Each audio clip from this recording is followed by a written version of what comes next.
Welcome back to another episode of Cold Red. I'm Ray Carr, and with me always is Fitz. Our guest today is Jake Adelstein. Jake is speaking with us from Tokyo, Japan, where he is a reporter, author, and human trafficking advocate. His book, Tokyo Vice, was adapted into a series which is available on HBO Max. The series was produced by Michael Mann and stars Kevin Wannabe and Ansel Elgort, who portrays the lead role of Jake Adelstein to the show. Jake, welcome to Cold Red. It's a pleasure to have you today. Thank you for having me on the show. I am an anti-human trafficking advocate. I know it's early in the morning here and late there, but not a human trafficking advocate. I'm sorry if I messed up.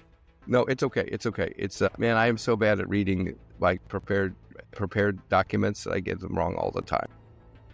Well, you're not the Lone Ranger. We were pretty sure you were anti-human trafficking, and thank you for the work you're certainly doing in that. You're, I believe, from Missouri originally, or Missouri, depending how you pronounce it. It depends on where I am in. If I'm in Columbia, the college town, it's Missouri. If I'm in McBain, Missouri, which is pretty much where I grew up, I'm Missouri, because it's an important distinction.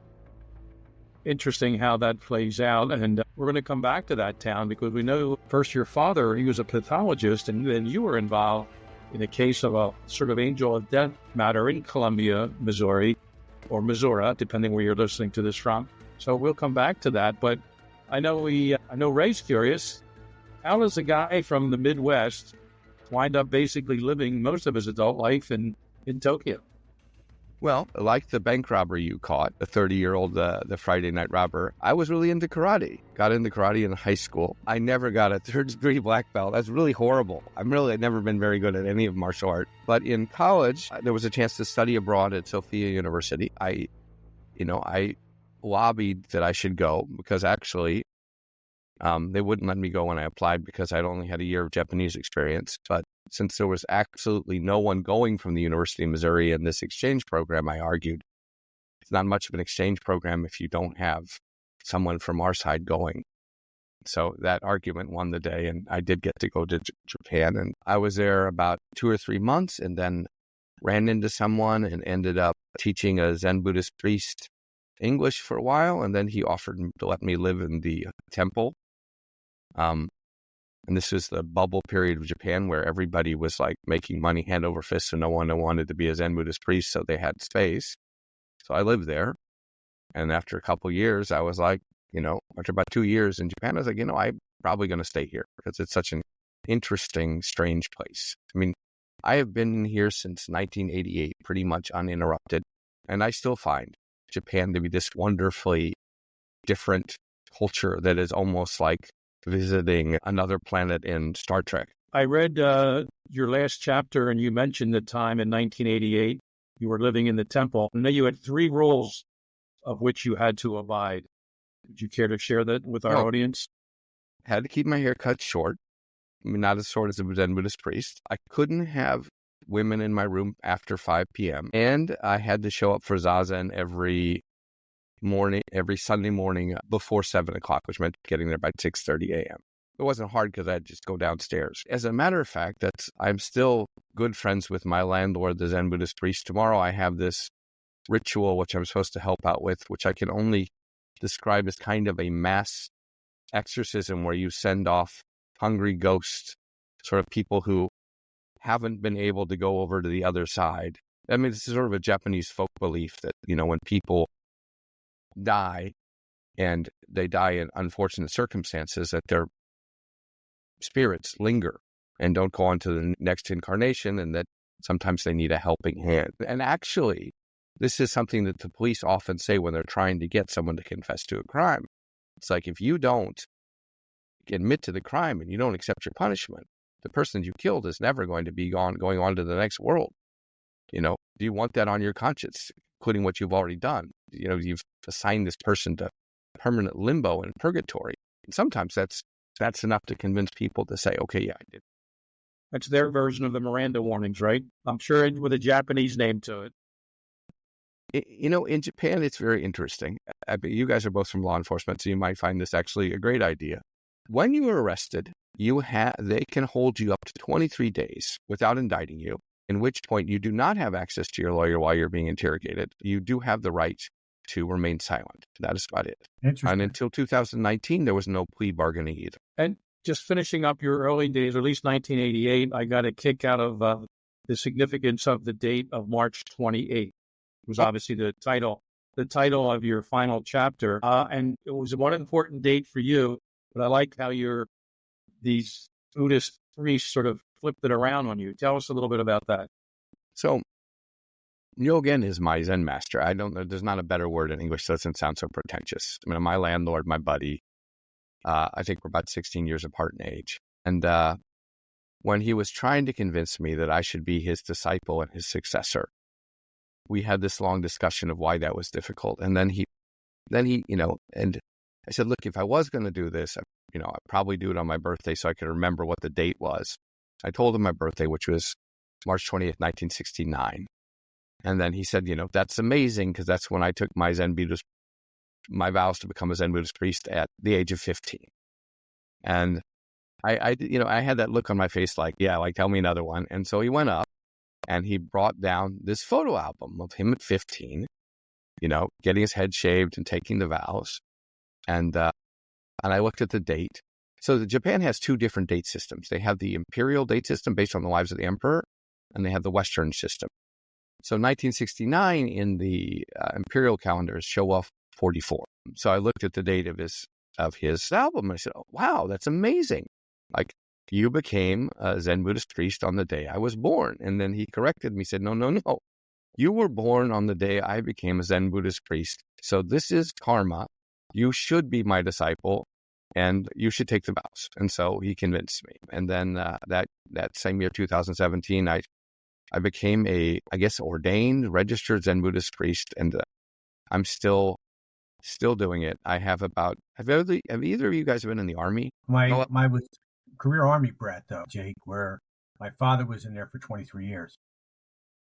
Soto Zen Buddhism has this sort of Army thing where if you don't grade up after 10 years, you get thrown out. So in the next year, next 2 years, I have to, rise to the next level of Zen Buddhist priest or I get kicked out. So part of that training is to answer one of these incredibly weird Zen riddles, like what is the sound of one hand clapping? Oh, you get kind of tested on that, like a defend your thesis thing as a graduate student. So that's coming up next year.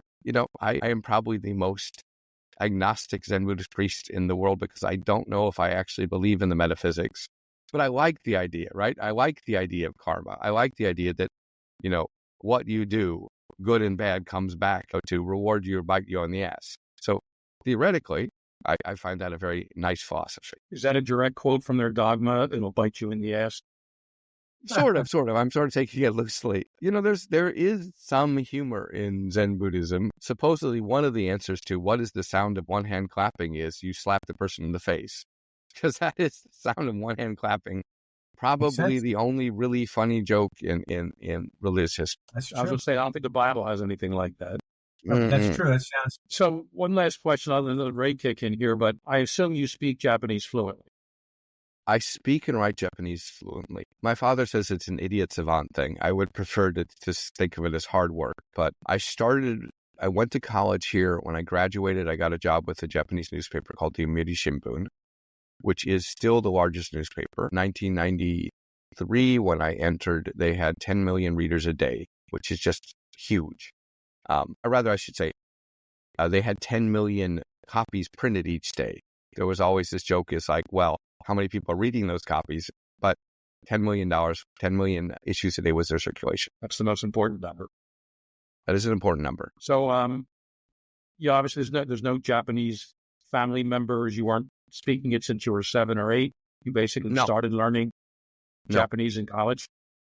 Yeah, I started learning in college. I guess, in karate, you're learning like the basic terms like moshigiri and maigiri, but that's not particularly useful in day-to-day life. Here is an interesting thing about the Japanese language. And when I realized this, these two things, it was kind of like my epiphany. First thing is the verb comes at the end of the sentence. And that gives you this ability to negate exactly what you said as you're watching someone's face.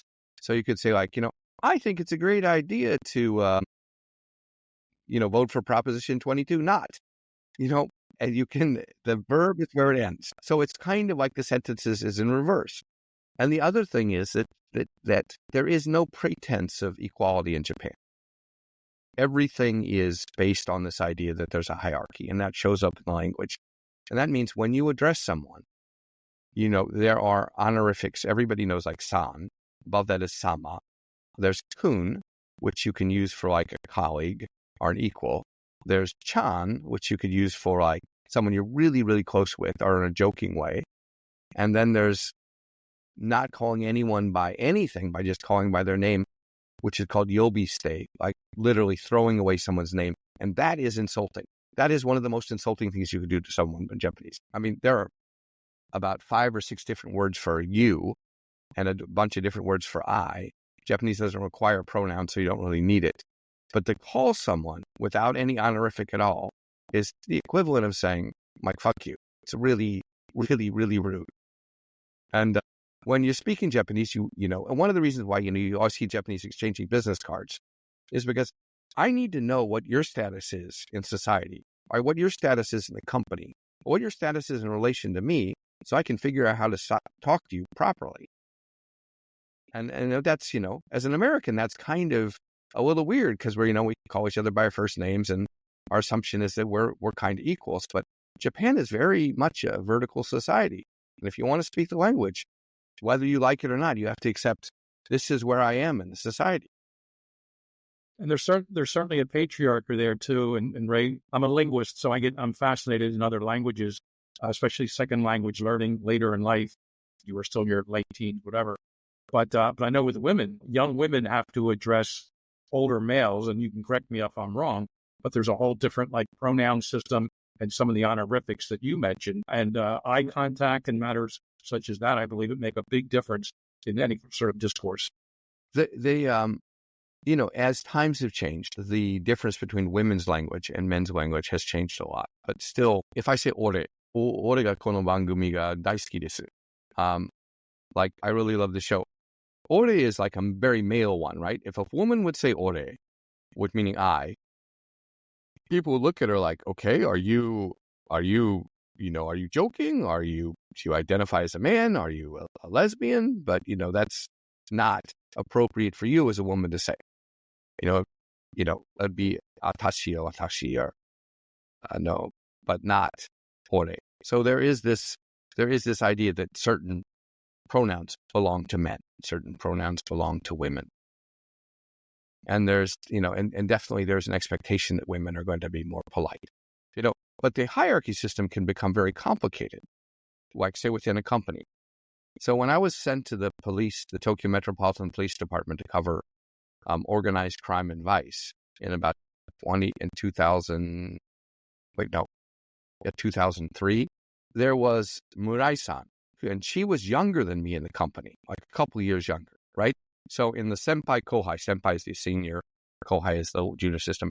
She is below me, right? So I should be able, not that I should be, but, in Japanese, typically I would be ordering her around, right? I would be, because in the company I'm older than her.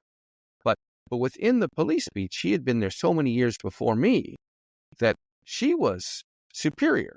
So I had to address her with san, and I had to bring her tea when she wanted to. And if I wanted to, not do a story or wanted to do something else that she asked me to do, then I had to really like either politely ask her, or I had to go above and talk to the captain of the team to do that, because in that ecosphere, she is the superior, and therefore she deserves more respect because she has more experience. Last question, I promise, as a linguist. So it's one thing speaking a language, and of course understanding it. It's another thing writing it. In Germanic and Roman languages, of course, it's the Roman alphabet. You use characters when you're writing Japanese, or do you use the more phonetic Roman alphabet type of usage? So Japanese has kanji, which are Chinese characters, which are adopted from China. And the Japanese gave them Chinese pronunciations and Japanese pronunciations and sometimes one character has several different pronunciations. They have a syllabary, which your language, which is different from an alphabet, because I, U, A, O is the sound is the character, and then they have katakana, which is an angular version of the syllabary, mostly used for foreign words. So, I'll show you. This is the cover of a Yakuza fan magazine. Up until 2018, there were a monthly Yakuza fan magazine with all the bosses and stuff on it. But you can see that these characters here, that's katakana. This character up here is kanji. And then you have some hiragana here and there. So this article is like Tatsuno Aizu Kotetsukai Nada Daime. So there's an article here about one of the Yakuza groups splitting into two different factions and why that factional split endured. And these characters could be read many different ways, depending upon what other characters are around them. So when the Jesuits said that the Japanese was the devil's language, they're probably referring to the written language. The spoken language is incredibly regular. The problem with Japanese is it only has 5 vowel sounds, which is a, I, U, E, O. So there's a lot of homonyms. And that means there's a glottal stop too, like the difference between ita and ita are completely different words. But other than that, it's really hard to distinguish. So sometimes on television, often they will put sort of like subtitles, I guess. Subtitles isn't the right word. Terope is what they call them in Japanese, so that people can be sure they understand what the people are saying. Before you jump off of this topic here, going into a new country and addressing the culture is one thing at 19 years of age. But then being submersed into a language that you have no idea, how difficult was it for you to acclimate to the Japanese culture, number one, and number two, to the language?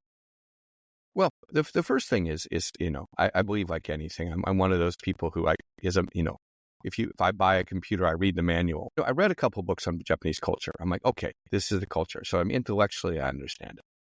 But also living in the Zen Buddhist temple and interacting with the people and in the neighborhood was very good for like, okay, it's like I'm completely immersed in Japanese society. I'm going to have to get along with my neighbors. I'm going to have to make sure this works. And that was very helpful. And the other thing is, I know people use Duolingo and all these other things to learn languages now. At the time, what I did over and over, what I would call sentence pattern drills. So Japanese has about maybe 225 sentence patterns, sort of ways of saying things. And then, the clenching of the verbs is very regular. The clenching of the adjectives is very regular. There are a few exceptions. So you learn the verbs and you do the drills, and I would spend like 3 hours a day in the language lab. I mean, it's boring, but you repeat, read, sound, repeat. And then after a while, it sort of gets into your head. And I think that, when for me, it felt like almost a kind of enlightenment, like, okay, I need to accept the fact that Japanese is spoken with this presumption that we're not equal. And that's the worldview that I'm going to have to take to get this language right. And that, instead of having prepositions, we have particles, which come after the word. It became, sort of easy. And I liked the Japanese language. I mean, I found, and the other thing I did is like, okay, how do Japanese people themselves learn to read and write and understand this? And I realized like the comic books and stuff written for children, next to the kanji, they have all the readings. So, can see, oh, this is how this would be read out loud. So I read a lot of comic books. I mean, that's probably a crazy way to learn a language. But, I started off with, a lot of comic books for children once I had a certain level of proficiency. And that has certainly helped me learn the language. If you had our listeners, not really understanding the Japanese culture or the language, what was probably the most difficult thing for you, Jake, when you were making that transition?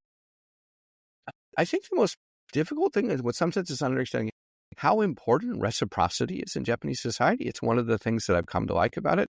If someone does you a favor, you better return that favor, or you better remember that favor, because it's going to be called upon you. And if you don't, then your reputation as a person drops. And as a reporter, I learned that really fast. Any small favor that is bestowed upon you you owe that. You have to remember it. When that's called in, you better pay it back. That was, and the other thing is that Japanese people take their word very seriously. So if you say like, oh, yeah, I have a copy of that book, I'll bring it to you. You better bring it to that person, because if you don't, it's clocked into their head. Like, oh, yeah, this person doesn't do what they say. Now, reciprocity can work two ways. If someone does something, does it carry over in Japanese culture? If something does something negative to someone, you're supposed to do that back, or is it most of them a positive? Okay, if you're in a Yakuza, that carries back. Well, if you're a Japanese gangster, that carries back definitely. Like, you have this duty to, avenge your boss or what, are the insults bestowed upon you, but not so much. Reciprocity is usually a positive thing. There's this great Japanese saying is, when you curse someone, dig two graves. So there's an understanding that holding grudges is probably not in your best interest. So here's this really dilemma that I came upon very early as a crime reporter, is that the bad guys, the Yakuza, are great sources of information, because blackmail and extortion is their bread and butter, right? Can we stop? Well, can you explain Yakuza to our audience? Basically organized crime, but you can give us a better description than that. Sure. When we say Yakuza, we're talking about 22 different groups in Japan that all claim to be humanitarian organizations. Some of them have histories as long as 100 years. The Yamaguchi-gumi was founded in 1915. Originally, they were federations of gamblers and street merchants, kind of labor unions. And each group has its own territory and its own sort of money-making enterprises. Extortion and protection money, just like the Italians, was, a staple of their business. You ran a bar or a restaurant in their area, you paid them $300 a month, giving them a steady income. And of course, construction and real estate dealings and blackmail fraud and illegal gambling were always sources of their money. They exist out in the open in Japan because the organizations themselves aren't illegal, which is why you can have Yakuza fan magazines and why they had business cards and why they sometimes do interviews. And if you go to the National Police Agency website, you can find the addresses of the major Yakuza organizations. I mean, I'll show you something that's kind of pretty funky if I still have it here. So this is the Yamaguchi-gumis, was the largest organized crime group in Japan. They had, at one time, 40,000 members. So this is from the 5th generation. This is an internal phone book of all their major members and their contacts and their addresses and the other organized crime groups in this area, so that if there was a gang war, they would know who to contact and quickly bring a resolution to it. And it includes like who's on duty for the month. I mean, so all the gangsters' names, their positions, their ranks, their phone numbers, their addresses were all contained in this nice little book, which is basically like a phone book and address book of the members of the Kanto Shinboku-kai, which was like, the association of groups in the Kanto area where I am, like Tokyo, friendly to the Yamaguchi-gumi. And so this is super organized, So basically, like, one of our guys got in a fight with a loan shark and shot him. We don't want a gang war to come out. Okay, who's on call? Let's talk to someone in the Sumio Sky. Let's see if we can resolve this. Contrast. What a contrast. I mean, Jim and I have both been exposed to organized crime. Jim in New York, me in Philadelphia, and Jim also in Philadelphia as well, as he was born and raised there. But it's in other words, hey, I'm going to do this to you. And by the way, here's my calling card. And, you know what I mean? Don't tell me you have those too. It's, to have a gang war is bad for business. So there's an incentive, even though these guys are constantly trying to take people's territory, they would send each other business, like New Year's cards, right? Like, to the home of, basically your rival.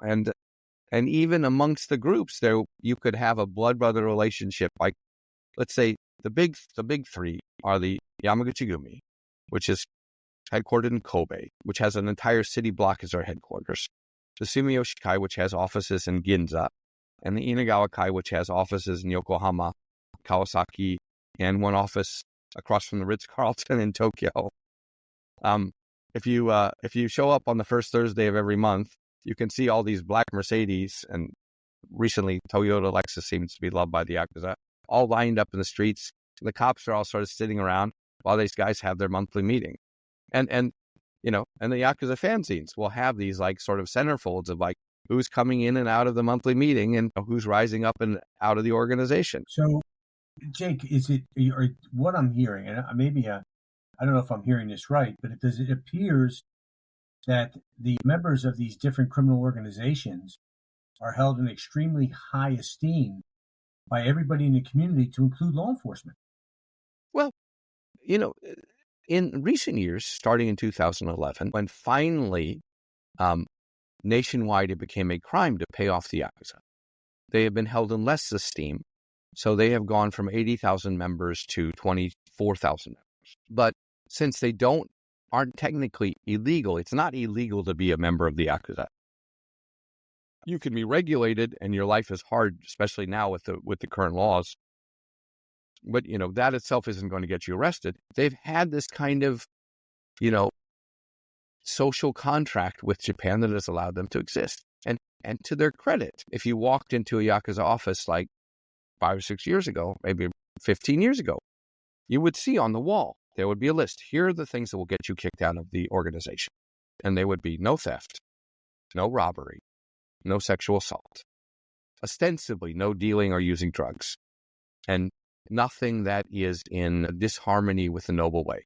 So you're not supposed to bother civilians. You're just supposed to do your illegal and legal enterprises, collect your protection money, and go about your business, not bothering other people. I mean, of course, that's not how it really worked, but that was the understanding. And since if you lived and had a Yakuza office in your neighborhood, you actually was very safe. Nobody is going to snatch your purse in the Yakuza neighborhood, because before the police get you, the Yakuza gets you, they're going to beat you to a pulp. So, so there was a tolerance for them, even by the police for many years. The rumors I've heard over time, at least being on my end, that the Yakuza was very, very violent, or could be very, very violent, more so than even the criminal organized gangs in the United States. Is there truth to that? And what would be the level, Jake, or what would be a reason for them to engage in violence? And is there an escalation to their violence? Violence amongst the Yakuza is absolutely brutal. I mean, when there's a gang war, these guys are extremely vicious. I think there was one Yakuza who took a shot at the third generation leader of the Yamaguchi-gumi, Taoko Katsuo. Also, this is kind of an amusing thing about March 28th. I share the birthday of Japan's most famous Yakuza godfather. And when a couple of people I knew in the Yakuza found out about it, they thought it was highly amusing. Like, you have the same birthday as the godfather of godfathers. What does that say? And I said, well, I'm certainly not his reincarnation. That's what that says. It's good. It's good. But the attempted assassin, when they found him, he had all his nails pulled off, his teeth had been ripped out, his face had been mutilated, probably while he was alive. So they are extremely vicious to their own. The Yamaguchi-gumi had a split in August 27th, 2015. And that has resulted in a long-running gang war, a gang war that I think actually is charted in this magazine with like locations and deaths and what happened. But to this point, even after almost 10 years of this gang war, not a civilian has been killed. And the police attitude towards Yakuza on Yakuza violence is best summarized in this really dark joke that a cop once told me. What crime is it when a Yakuza kills another Yakuza? Destruction of property. There you go. Which shows you their mindset and what their thought process is that if I'm part of your organization, I'm just a piece of your property. I'm nothing more than that. But the people who join sign into that. They pledge loyalty to the Oyabun and their father figure, and it's kind of cultish in that sense. There's this famous Yakuza saying, if the Oyabun says the passing crow is white, it's white. So there's this demand for incredible loyalty. Now, sometimes that loyalty works both ways. If you are a Yakuza and you assassinate a rival in a gang war, up to a couple years ago, They would take care of you and your family and your mistress because, they recognize that's part of life as well. And when you got out, you would get a cash bonus and move up in the organization. And the Yamaguchi-gumi, after a huge gang war in the 90s, basically recruited a lot of members back by providing a pension plan. So if you can make it to your 60s and retire, you can get like you got a $400,000 to $300,000 lump payment. Thank you very much for your service. Jake, is there the equivalent of the movie The Godfather, which is about, of course, American La Costa Nostra? Is there anything like that in Japan? There are a lot of Yakuza movies, and a lot of them glorified. One of my favorite stories is that there is an ex-Yakuza boss in the Yamaguchi-gumi who was the Takegaki Satoru-san, who I like a lot. Now he works a nonprofit organization helping Yakuza rehabilitate society. So he was an extra on a lot of Yakuza films in the 60s, but he wasn't very successful. But one of the Yakuza bosses who was on set as a consultant recruited him. He became an actual Yakuza. So he went from playing a Yakuza to becoming a Yakuza. And imitating art, I guess, if that's the right order there. Yeah. Our art becoming life? Or something like that, yeah. I got to think about it. There have been, in 1992, a director, Itami Juzo, made a film that showed the Yakuza as they really are, as scheming, lowlife, fraudsters, violent, thugs, blackmailers, extortionists. The title in Japanese was called Minbo no Onna, and I think the English title is The Gentle Art of Japanese Extortion. And the thrust of that movie was set in an expensive hotel taken over by gangsters and their attempts to the hotel to get rid of these gangsters. The thrust of the movie was that you can take on the Yakuza and win. You don't need to pay them. You don't need to pay them, and you shouldn't. And the response of the Goto-gumi, which was a faction of the Yamaguchi-gumi, was to send 5 people to his apartment. And when he came out, they seized him in his parking lot and they cut up his face very slowly so it would leave a permanent scar. And Goto Tadamasa, who was the head of the gang, later wrote in his memoir that, of course, I didn't order it, but I was happy that they did it because he dared to make fun of the Yakuza, and that was unpleasant. Fragile egos, even up in that stellar atmosphere of these criminal bosses. But to their credit, they don't kill police. They don't kill judges. And their use of violence is judicious in the sense, sure, they do kill people. The mayor of Nagasaki was murdered because he tried to keep them out of public works contracts. He tried to make sure that no Yakuza-affiliated company was involved in public construction or public works or any public projects. So yes, they do kill people. They don't do it often because that makes them look bad, because they are telling the world that they're humanitarian organizations. That's why when after there was the earthquake and tsunami and nuclear meltdown in March of 2011, they were very quick to send supplies and diapers and hot food and blankets to the people in the affected areas. As a matter of fact, in one of the weirdest moments of my life, when I came back to Japan after the disaster, I gave a bunch of supplies I brought from the United States to someone in the Inagawa Kai because I knew they would actually take it to the people that needed it. If you say there's a lot of money, sometimes $300,000 or $400,000 if someone makes it until they're 60, what is your source of income? Is there part of it that's legitimate and then another part that's not legitimate? Yeah. So, I mean, I'm not going to, I have a relative who is allegedly was Meyer Lansky's right-hand man. Not going to talk about it very much because, it's allegations, but, he's an organized crime guy from the early 1900s, LA, Nevada, and Las Vegas, I think. But even the mafia had their legitimate businesses, and the Yakuza as well. I think Taoka-san said that, every Yakuza should have a real job in addition to their normal job. So, they do have construction companies, and they may pay their employees well. And the difference that they have against a regular construction company is they're also running, collecting protection money from host clubs or hostess clubs, the kind of places where executives go and may spill their secrets to a beautiful woman or have an affair with her. And then they may use that information to blackmail the guy to awarding the contract to their construction company. So, they have a competitive advantage that nobody else has because they're also willing to use violence. But I have a list of organized crime front companies circa 2000. And amongst those companies are companies, not just entertainment companies, but coffee shops, import firms, car repair shops. Just, so a mixture of legitimate and illegitimate companies. A surprising one that a lot of Yakuza run are private investigative firms. And in that case, they sort of double dip. I remember there was this case in Saitama where there was a gang shooting. 2 guys got shot by, I think, Nakanokai members. And I think the victims were Kokusui-kai members. And I went to the scene of the crime, and, you could see there was Toho Tante Jumusho, which was basically Eastern Europe private investigation firm. And this Yakuza group was running 3 private investigative firms in Tokyo, listed in the yellow pages. And apparently, that was a legitimate part of their business. But sometimes, let's say you're, the wife of a doctor hires the firm to find out if her husband's committing infidelity. They would find out, yeah, he's committing infidelity. They would tell the wife, no, your husband's in the clear. We've cleared him. Then they would go to the husband and say, hey, you're screwing your wife.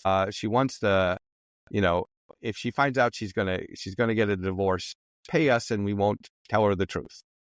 And so, they're making money both ways. Extorting money, yeah. Sure. At the first PIs to do that. So are these groups involved at all in Japanese pornography and or the human trafficking you're talking about? Human trafficking, the Yakuza were heavily involved because it's a big money-making thing. I mean, I could break down the economics of why human trafficking is a big moneymaker. Starting in about 2000, and I worked for the State Department, a State Department-sponsored project from 2006 to 2008, investigating how human trafficking was working in Japan and which politicians were being paid off and who were their political connections, making sure that there weren't harsh laws on the books. That included former Prime Minister Shinzo Abe, not to his credit. And I think the State Department leaned on Japan so heavily that they decided to actually put laws on the books and enforce them. So Japan as a destination country for human trafficking has drastically declined. Unfortunately, what has sort of replaced human trafficking internationally is domestic human trafficking. And the system is usually that there are these things in Japan called host clubs. And a host club is where you have attractive men who have women who come into these bars and drink expensive champagne and wine, and the men compliment them. Sometimes they dance with them. And sometimes they let them drink for free at the beginning, and then they gradually build up such a heavy debt. And they will build up enough of a heavy debt, they introduce them to a loan shark to pay off the debts, and then the loan shark introduces them to a sex club where they work off their debts to the loan shark. Now, sex work in Japan is legal. Every single kind of sexual activity that you could offer or buy is legal except vaginal penetration.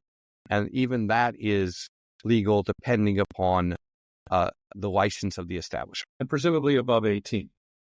Presumably above 18. Age of 18, yes. Let me ask you this, Jake. You've been Yep. covering this group for 20 years. Is that fair? 30 years. 30 years. 30 years. 30 years. And over the time you've covered them, has anything adverse happened to you or something that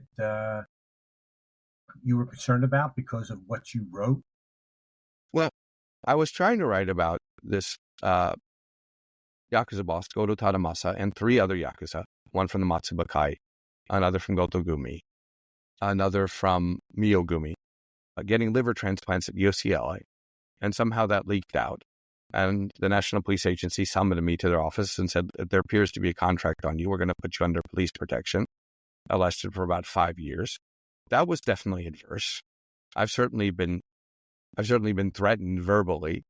And when I was working on the human trafficking report for the State Department, I stupidly went into a Russian Yakuza-owned club. Like the girls from Russia, I think the Yakuza ran it, and wasn't very careful and nearly got choked to death. So yeah, there have been adverse circumstances. And then I had one source This is really tricky. I mean, I know that sources for the police, your informants and the relationships journalists have with their sources is a different thing. But I had this one good source who was a meth addict, and he was in the middle of a meth psychosis, and I said something to him that sent him off, and he beat the crap out of me. And we just had this horrible knockdown brawl. I mean, I got the upper hand probably just out of luck, so I was able to walk out. So I couldn't turn him into the cops because he's my source. That was pretty scary. Punches thrown usually are scary. So out of all this, you wound up writing, I'm not sure it was your first book, but certainly Tokyo Vice. So Tokyo Vice was my Borrows first book. from a lot of these stories. And you have a Tokyo War we're going to talk about. And then next thing you know, it's an HBO series. Well, it was nice. I also That's wrote kind of this cool. It was great, man. Hey, now I have this is how I paid off this house. It's nice to have a house in Tokyo. The second book, The Last Yakuza, which you guys would really like, because I mean, it's not a memoir about me. It's a memoir of like all these Yakuza bosses I knew over the years and I interviewed. That took years to get published because I ran into this incredibly weird dilemma when I'd finished writing it, which is that Japan decided to repeal the statute of limitations on murder and manslaughter, and I think even attempted murder, except they made it retroactive. They did this in 2010. So imagine you've interviewed all these Yakuza bosses who are talking about people that they've killed because 30 years have gone by and they don't really have any regrets and they think it can't touch them. And suddenly, then it can. So as a journalist, right, you guys have your rules and we have our rules, is if it's not off the record, I can use it. But if somebody tells me something, thinking that they can't be held responsible for it and suddenly they can, so what do I do with that? So I had to rewrite the whole book. And then there was one chapter that's in the English edition, not in the French edition, about Yakuza on Yakuza kidnapping that someone made me swear I would never write while they were alive, and they passed away during the pandemic. So I'm like, okay, I guess. Well, let me ask you this. Do you believe that the Yakuza are active here in the United States? I believe in a very limited way. They have some businesses that they own in Hawaii. They have some clubs that they operate in Las Vegas. They're not very good at international operations. The Obama administration put the major gangs on an OFAC list. And the Treasury Department has been very good about finding their assets in the United States and seizing, starting in 2015. Let's switch gears back to the U.S. Okay. And we can come back to Tokyo and the Vice and Noir. Starting in 1992, first of all, your father was a pathologist in Columbia, Missouri, right? He still is the chief of pathology at the Harry S. Truman VA Hospital at 88. Okay. And the acting county coroner, because the last coroner quit. They couldn't find someone to replace him, so they asked my dad to come back. Oh, God bless him. Absolutely. I hope Ray and I are still doing this podcast when I'm 88. And Jake, you're right in that. Jake, that's only a couple of years away for. There's chronological age and behavioral age. You know the difference, right? However, we have you're doing a podcast now, besides this one, you're doing another one, and I have it written down here somewhere, Witness Night Shift. And it's about this Angel of Death case in Columbia, Missouri, that at least from what I could read, 1992 is when these deaths started being uncovered. And your father played a role in that. He took some heat for some early opinions he gave, along with some others. Walk us through what you know about that, your father's role, and I worked the Michael Swango case a little bit. He's another well-known. The guy they called. There's a great New Yorker album called Professional Courtesy. I know the Swango case, man. You worked the Swango case? That's amazing. I did some of it. I was this close to going to Zimbabwe to interview some people there, but something else broke when I was in the FBI. So, and there's other dangers of death around the country. The UK has a number of them. These are usually medical professionals. It could be doctors, could be nurses, and they, for whatever reason, there's several different reasons they do it. They decide to kill their patients by different means. Didn't didn't they call him Double O Schwango or something? Like that was his nickname because he was so many I people think died. that was, yes, but he's accused of killing upwards of 60. He admitted to 4, and now he's in the Supermax in Florence, Colorado. He's about 70 years old now, and hopefully, he'll spend the rest of his life there. But walk us through what you know about this Columbia case. It was a veterans hospital, right? Right. So Harriet Truman Medical Hospital. Yeah. Harriet Truman Veterans Hospital, which I volunteered at when I was a teenager. It's a great hospital. I mean, I think that people forget that the only thing we have, the equivalent of socialized medicine in the United States, is the VA hospital. 1992, my father was subbing for Earl Dick, who was the chief of staff, and a couple nurses came to my father and said, "We think there's a nurse killing patients. The number of deaths on Ward 4 East is sky high, and we want you to look into it." And so my father asked Dr. Gordon Christensen, his colleague and the chief researcher, to look into it. Epidemiologist, right? Epidemiologist. Because, my father was thinking, well, that's kind of crazy. Maybe there's some kind of outbreak of an infectious disease. There's a lot of things that can kill people in a hospital when they have an outbreak. Well, Jake, just for our audience, what is an epidemiologist? An epidemiologist is someone who studies disease and its outbreaks and its effects, and a statistical analysis of why people get sick. So Dr. Gordon Christensen took a look at it, and he assigned all the nurses a number, so he wasn't having bias, right? So he was kind of a blind test, like each nurse on the ward got a number. And after about 3 days, he came to my father and he said, "Nurse H is killing patients. He may have killed more than 40 patients. He's murdering them." And my father was like, wait, murder is a big word there. Like, are you sure? And Gordon crunched the numbers, and my father, as acting chief of staff, immediately removed this Nurse H, from patient care. And he went to the director of the hospital, Joseph Kurzieski, and he said, "We need to remove Williams from all patient care, and we also need to call in the FDA." And Richard I think Williams is his name. Richard Williams, Nurse Richard Williams. And Kurzieski at first seemed to be on board. And then there was a call between Kurzieski and Falcone, who was above him in the VA system. And my father was listening to the conference call, and Falcone said, "Hey, Joe, aren't you on the verge of retirement? The last time we had to call in the FBI, we fired the chief of staff and the director. Is this what you really want?" And that began a massive attempt to cover it. Wow. Because of the potential for bad publicity, of course. For the potential for bad publicity. People losing jobs, maybe going to jail, even bosses conceivably, not just the bad guy, the angel of death. Yeah, you could see what a public relations disaster that would be if that got out. But they couldn't keep it out because eventually some of the nurses, and I think, after watching what was going on, and I think, and the director tried to reinstate Williams as a patient nurse. I think they were all contemplate going to the press. And then 2 nurses approached Ken Jacob, who was a Missouri state legislator, who was so horrified that he contacted Rudy Keller, which was a regular reporter. And then the news came out. And then when the news came out, they actually had to investigate. Wow. And then the FBI was called in, and the FBI did an investigation. But you guys are the FBI.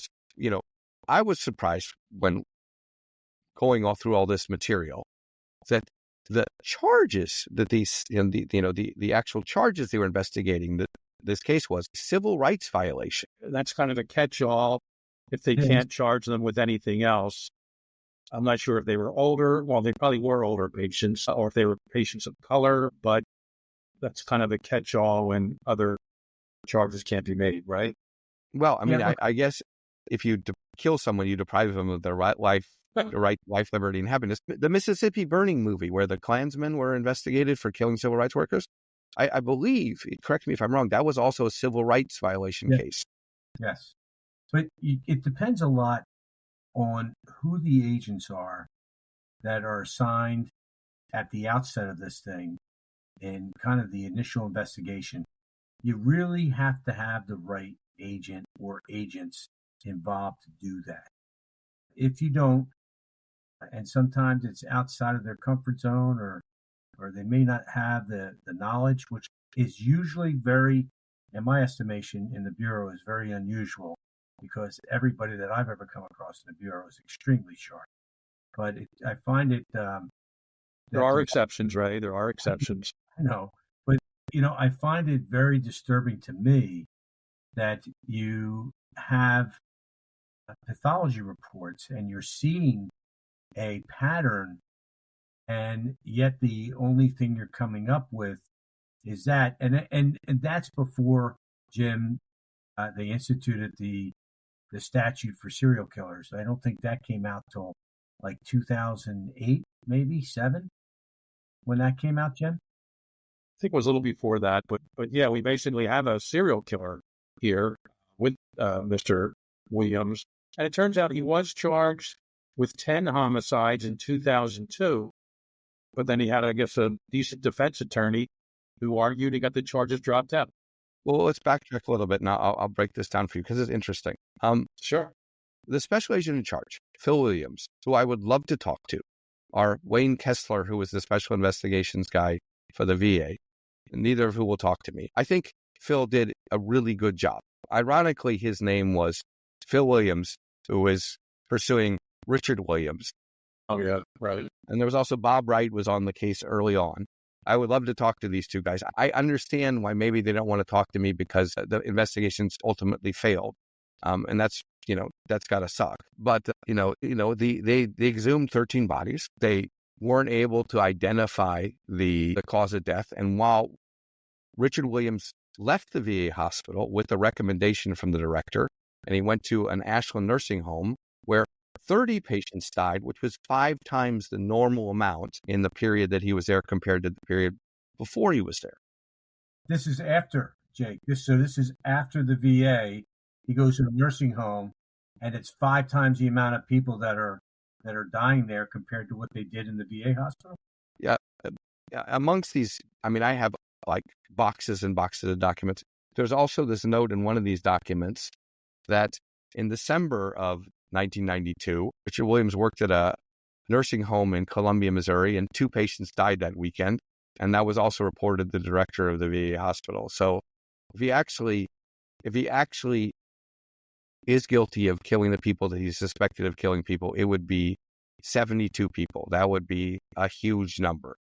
But the statute of limitations passed out. The VA, the FBI informed the families that their investigation wasn't conclusive. But it doesn't.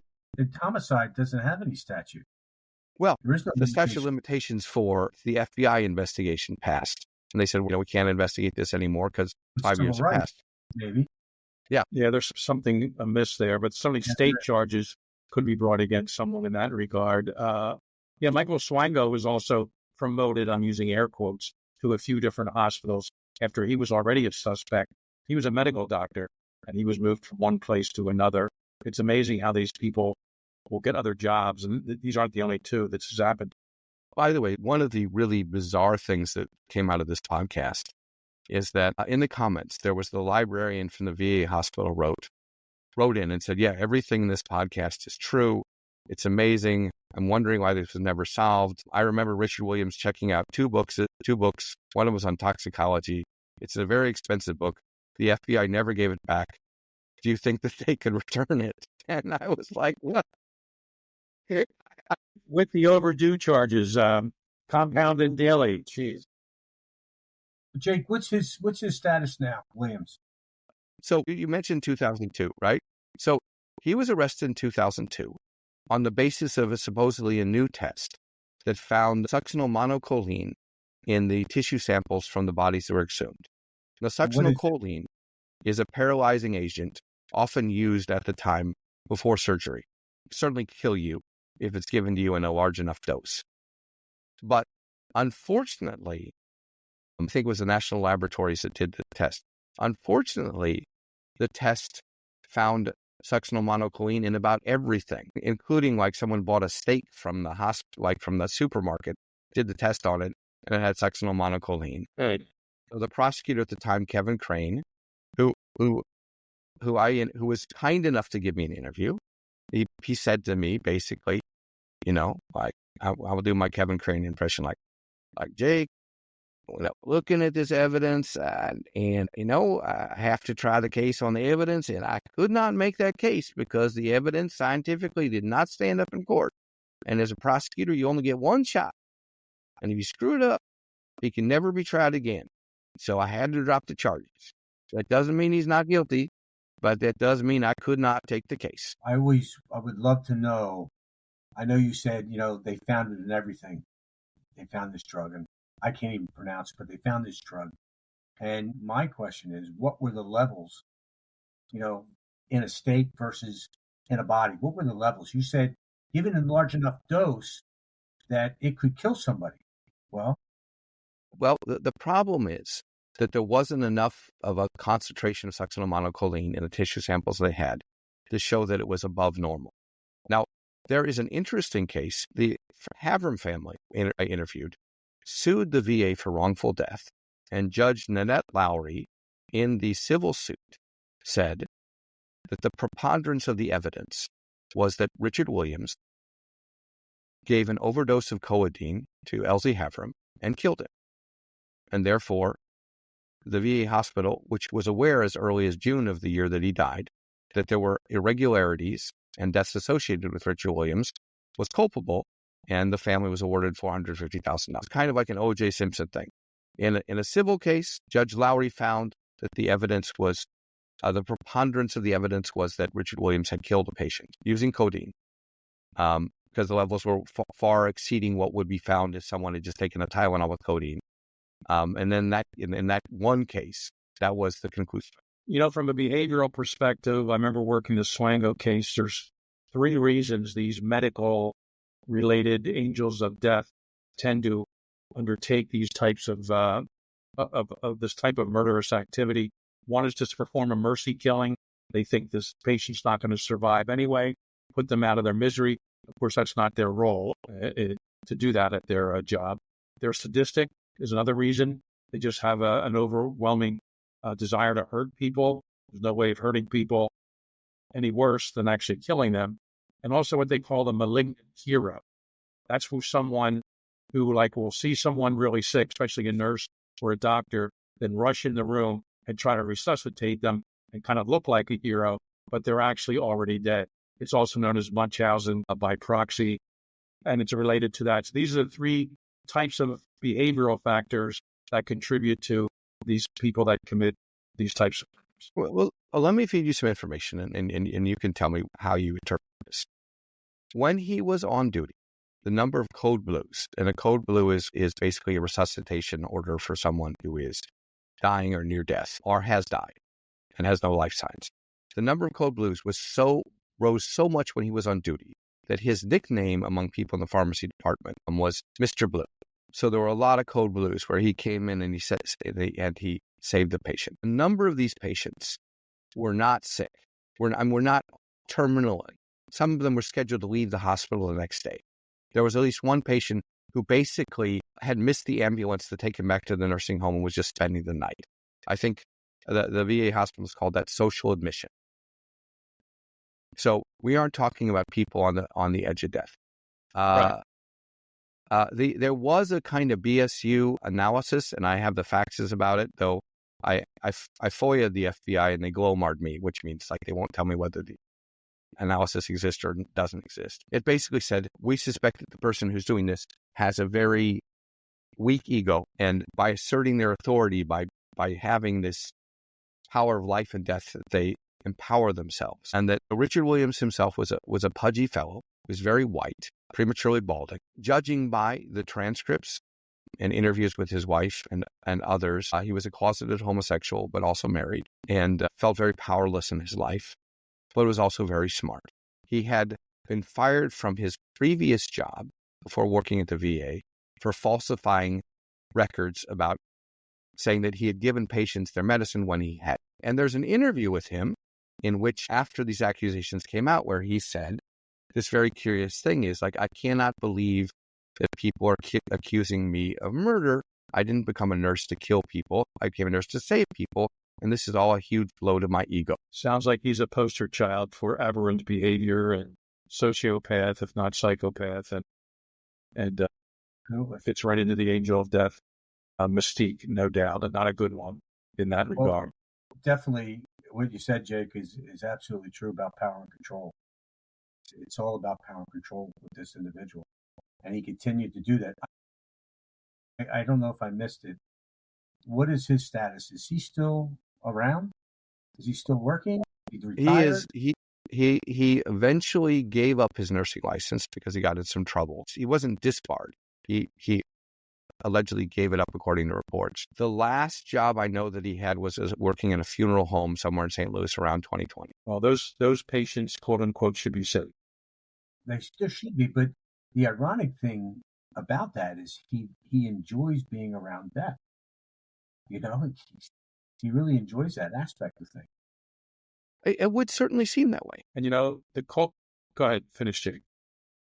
I mean, so in digging up this story, which for many years I wanted to write about, but I was living in Japan, right? That's not my jurisdiction. I guess one of the great things about having the TV show done is that, and doing a podcast with Sony previously called Evaporated, was that I had the time and the willingness to take a really low salary to work on this podcast and go home for a couple months and do it.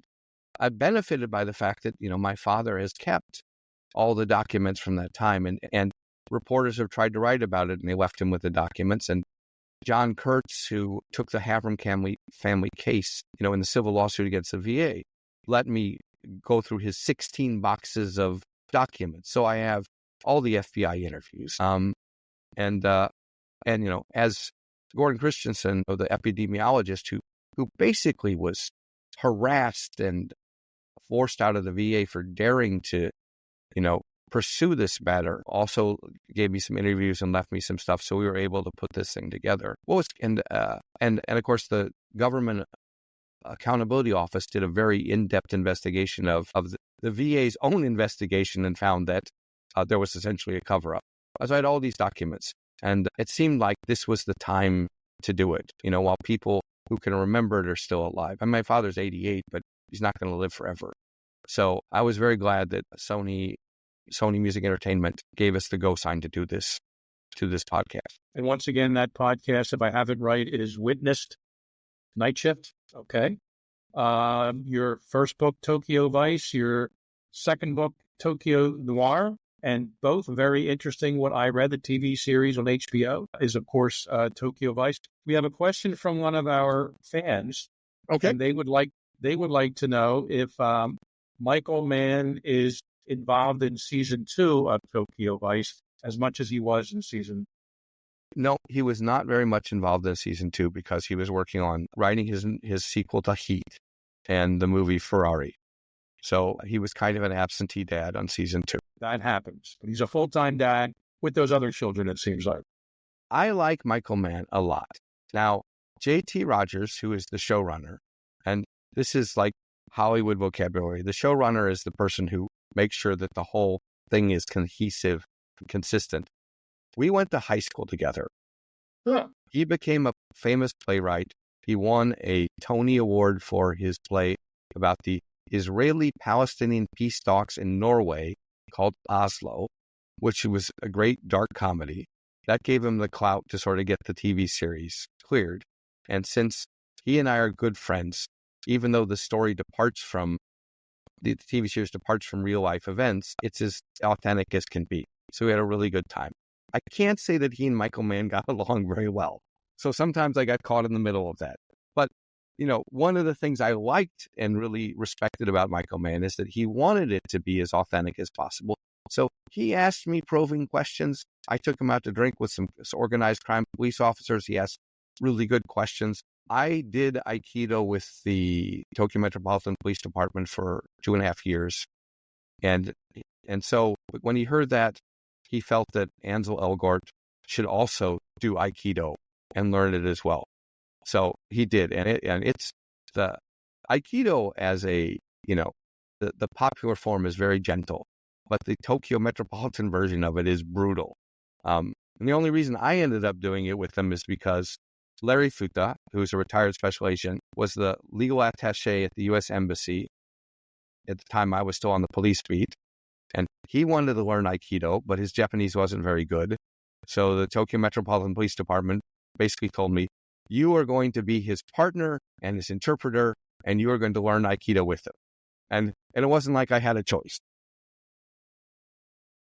As often happens in the I did it for years until I ruined one of my shoulders, so I'm going to have to find a new martial art. But it was a good experience. Jake, I took Aikido from the time I was 17 to about 21 years of age. I got to the level of brown belt, never got past that. But it was pretty interesting. I took it over in New Jersey. Oh, yeah. I mean, very interesting. You had to learn to speak New Jersey when you took it there, right? Water. Or if you know, I just got back from Boston today in the yard over there with the common woof.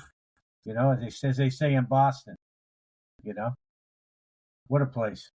Yeah, Aikido is great. It is hard to master to the point where it's practical. I think I've used it once successfully in my life, and I was quite pleased with myself. Mostly when this obnoxious French guy was touching the ass of my roommate at a bar. You know, and I grabbed his hand and put him in the lock and said, like, do you want to leave or do you want me to break your arm? I felt very macho. That's it.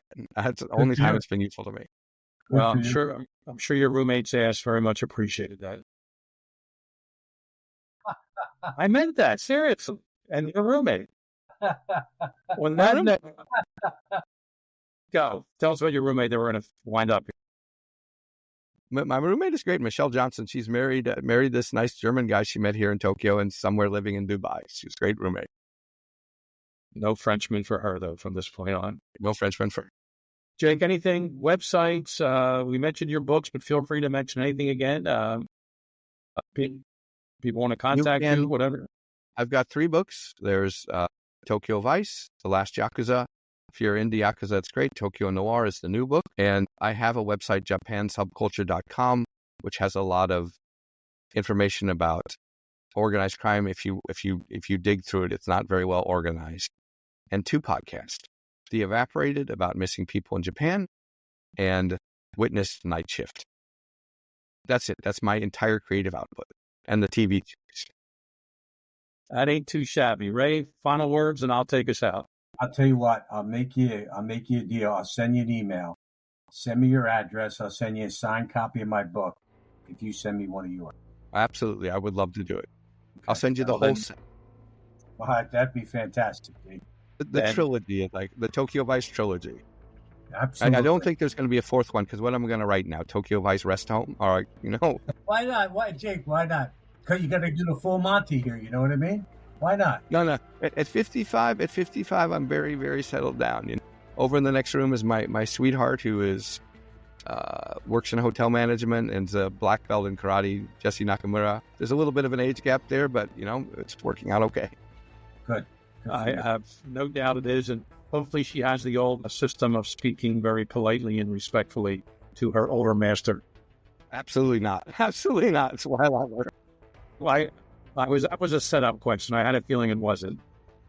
And on that setup question, and a very great interview, Jake, thank you again for joining us on Cold Red.